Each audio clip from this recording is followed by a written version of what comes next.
शिव पुराण के अनुसार एक बार नारद जी ने परमपिता ब्रह्मा जी से प्रश्न किया कि प्रजापति दक्ष के यज्ञ में भगवान श्री हरि विष्णु उपस्थित थे, तो उन्होंने महादेव का अपमान होते हुए भला कैसे देख लिया और महादेव द्वारा भेजे गए गणों को वो रोक क्यों नहीं पाए? आखिर वे उनसे पराजित क्यों हुए? तब परमपिता ब्रह्मा जी ने नारद जी की जिज्ञासा को दूर करते हुए बताया कि ये सब श्री हरि विष्णु को महर्षि दधीचि द्वारा दिए गए श्राप के कारण ही हुआ था। फिर ब्रह्मा जी ने नारद जी को पूर्व काल की एक कथा सुनाई, जिसमें उन्होंने बताया कि आखिर महर्षि दधीचि ने श्री हरि विष्णु को क्यों और क्या श्राप दिया था। हमारे आज के इस वीडियो में हम आपको इसी कथा के विषय में बताएंगे। नमस्कार दोस्तों, स्वागत है आपका आपके अपने चैनल द इनसाइडर वॉइस में। विष्णु पुराण में वर्णित कथा के अनुसार राजा शुभ और महर्षि दधीचि में गहरी मित्रता थी। महर्षि दधीचि एक ब्राह्मण थे और वे ब्राह्मण वर्ण को ही श्रेष्ठ मानते थे, लेकिन राजा शुभ क्षत्रिय होने के कारण क्षत्रियों को ही श्रेष्ठ मानते थे। एक दिन राजा शुभ ने महर्षि दधीचि से कहा कि एक राजा चारों वर्णों के भरण पोषण की व्यवस्था करता है, उनके प्राण और सम्मान की रक्षा करता है। वह पृथ्वी पर परमात्मा का प्रतिनिधि है और इसीलिए एक क्षत्रिय ही श्रेष्ठ है। अतः हे दधीचि, आप मेरे लिए नहीं बल्कि मैं आपके लिए पूजनीय हूँ। शुभ के मुंह से वेदों के विरुद्ध बात सुनकर महर्षि दधीचि क्रोधित हो गए और क्रोधवश उन्होंने राजा शुभ के मस्तक पर प्रहार कर दिया। महर्षि के इस व्यवहार से तिलमिलाते हुए राजा शुभ ने वज्र से महर्षि पर प्रहार किया और वहां से चला गया। वज्र के प्रहार से महर्षि घायल हो गए और धरती पर गिर पड़े और इसी घायल अवस्था में उन्होंने गुरु शुक्राचार्य का स्मरण किया। गुरु शुक्राचार्य ने तुरंत आकर महर्षि के शरीर को पूर्ववत कर दिया। इस उपकार के बदले में दधीचि ने शुक्राचार्य की विभिन्न प्रकार से स्तुति की, जिससे प्रसन्न होकर गुरु शुक्राचार्य ने महर्षि दधीचि को महामृत्युंजय मंत्र प्रदान किया। मंत्र देते समय गुरु शुक्राचार्य ने कहा कि ये एक संजीवनी मंत्र है, तुम नियम पूर्वक भगवान शिव का स्मरण करके इस मंत्र का जाप करो। इस मंत्र का जाप करने से मृत्यु का भय नहीं रहता और शिव प्रसन्न होकर सभी कार्यों की सिद्धि करते हैं। इतना कहकर गुरु शुक्राचार्य अपने स्थान पर वापस चले गए, परंतु उनकी बातों का महर्षि पर बहुत गहरा प्रभाव पड़ा और वे तपस्या भी करने के लिए वन में चले गए। वे दीर्घ काल तक महामृत्युंजय मंत्र का जाप करते रहे।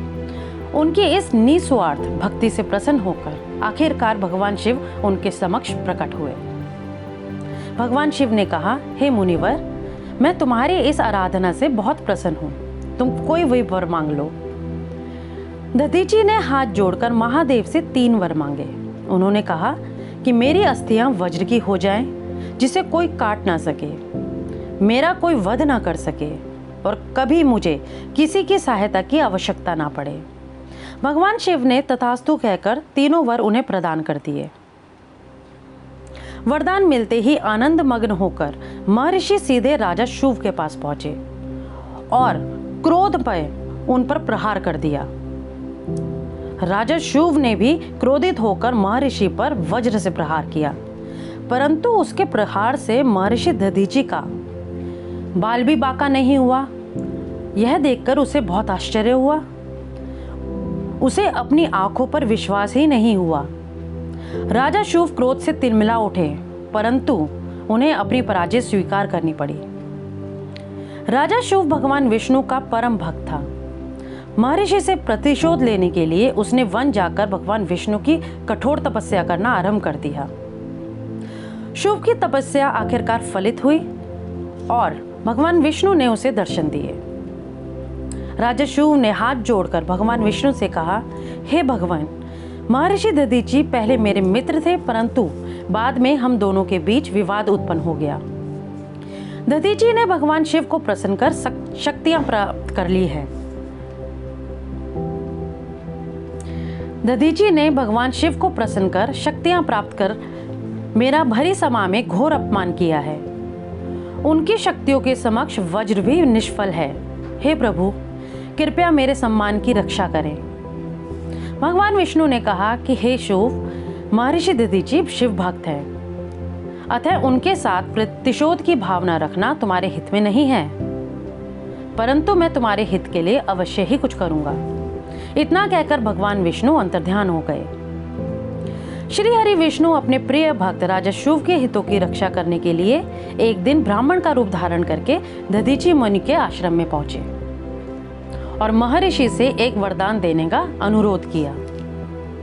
महर्षि दधीचि बोले, महादेव की कृपा से मुझे प्रत्यक्ष और परोक्ष का बोध हो जाता है, इसलिए हे हरि विष्णु, आप अपने वास्तविक रूप में आ जाएं।